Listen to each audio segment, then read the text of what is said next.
Well, as March Madness takes over Las Vegas, we look back at a run to remember at UNLV, which started nearly 50 years ago. Legendary Runnin Rebels head coach Jerry Tarkanian went down as one of the greatest basketball minds ever. But Tarkanian was also viewed as a renegade. In this special two-part story, sports reporter Tina Nguyen shows us the rise of the Rebels under Tark the Shark. This statue right here at UNLV is a reminder of Jerry Tarkanian's legacy. From his innovative coaching style to being one of the winningest coaches in college basketball history to his controversial relationship with the NCAA, Tark the Shark's name is forever etched in sports history.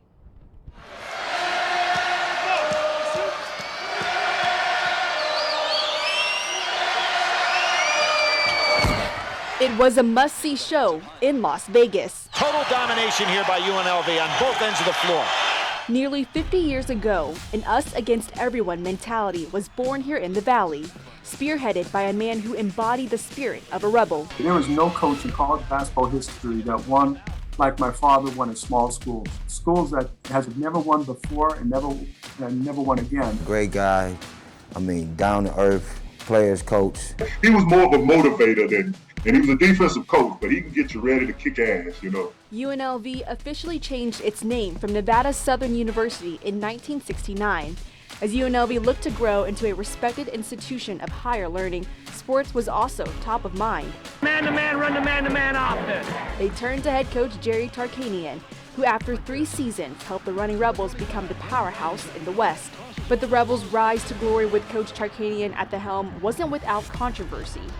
In 1992, Tarkanian talked with us about the challenges, including investigations from the NCAA.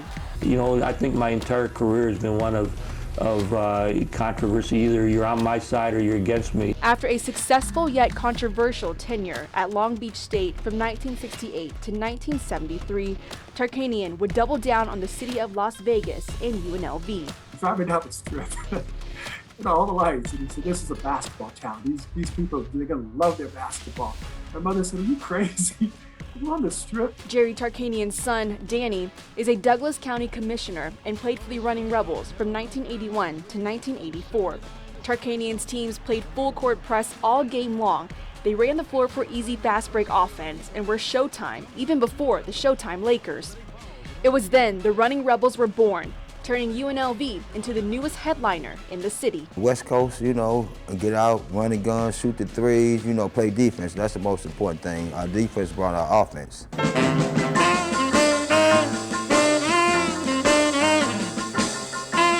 Before the Vegas Golden Knights, the Aces, and the Raiders, the biggest sports show was the Runnin Rebels.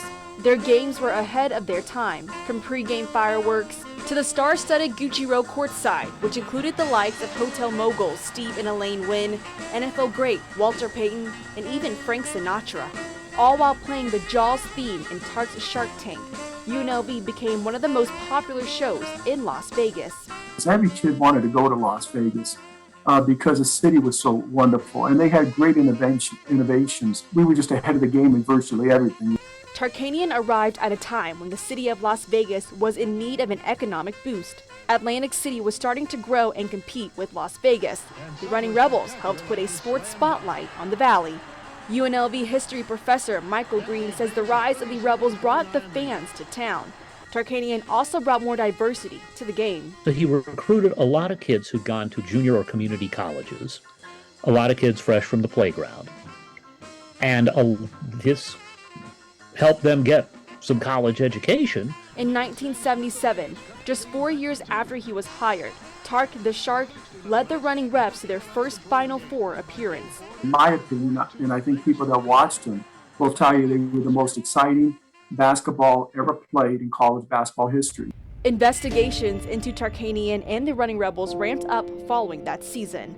The program faced a 2-year ban from playing in televised games and a possible suspension for Tarkanian over alleged infractions of grade fixing, providing players with extra benefits and recruiting violations. Eventually tried to force UNLV to fire him as a penalty for his alleged misdeeds, some of which, by the way, had happened at UNLV before he got there.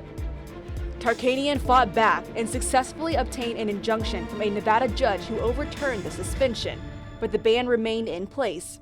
Tark's tenacity and renegade spirit continued to help carry the Running Rebels from a new mid-major team to the best team in the West Coast through the 1980s. To see the program rise to being the best in the country, or certainly one of the 3 or 4 best in the country, and to know where it came from.